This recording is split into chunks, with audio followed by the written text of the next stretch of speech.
അന്ന് അബുദാബി ഇന്നത്തെ പോലെ വെട്ടിത്തിളങ്ങുന്ന നഗരമല്ല. ആകാശത്ത് നിന്നും തീ തുപ്പുന്ന സൂര്യൻ മണലാരണ്യത്തെ കരിച്ചുകൊണ്ടിരിക്കുന്ന കാലം. എയർ കണ്ടീഷൻ പോയിട്ട് ഒരു ഫാൻ പോലും ചെറിയ റൂമിൽ ലക്ഷറി ആയിരുന്ന കാലഘട്ടം. അവിടെ ഒരു മലയാളി ചെറുപ്പക്കാരൻ വിയർപ്പിൽ കുളിച്ച് കിടന്നുറങ്ങുകയാണ്. ചൂട് അസഹനീയമായപ്പോൾ അദ്ദേഹം ഒരു വഴി കണ്ടെത്തി. മുറിയിൽ ഉണ്ടായിരുന്ന പരുക്കൻ ചാക്കുകൾ വെള്ളത്തിൽ മുക്കി നന്നായി ഒന്ന് നനച്ചു. എന്നിട്ട് ആ നനഞ്ഞ ചാക്കുകൾ തൻ്റെ ശരീരത്തിൽ വെച്ചു കെട്ടി. ആ നനവിലൂടെ കിട്ടുന്ന ചെറിയ തണുപ്പിൽ അദ്ദേഹം കണ്ണടച്ചുറങ്ങി.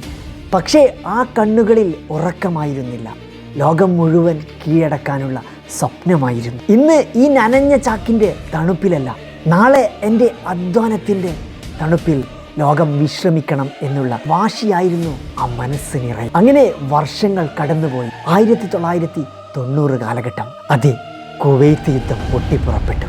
സൈനിക വാഹനങ്ങളുടെ ഇരമ്പലും ബോംബുകളുടെ ശബ്ദവും പ്രവാസികളെ ഭയപ്പെടുത്തി. പണം വാരിക്കൂട്ടിയിരുന്ന പല ബിസിനസ്സുകാരും ഭയന്ന് രാജ്യം വിട്ടു.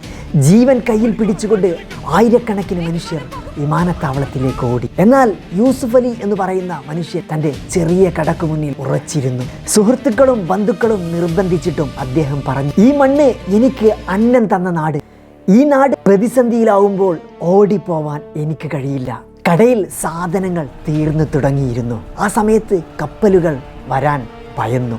തൻ്റെ ഉപഭോക്താക്കൾക്ക് ഭക്ഷണം മുടങ്ങരുത് എന്ന നിർബന്ധത്താൽ വലിയ റിസ്ക് എടുത്ത് വിമാനത്തിൽ സാധനങ്ങൾ വരുത്തിച്ചു. ഈ അപകടകരമായ സാഹചര്യത്തിൽ മറ്റു പലരും ലാഭം മാത്രം നോക്കിയപ്പോൾ ഈ മനുഷ്യൻ മാത്രം മനുഷ്യത്വത്തെ മാത്രം നോക്കി. അദ്ദേഹം മനുഷ്യരെ നോക്കി.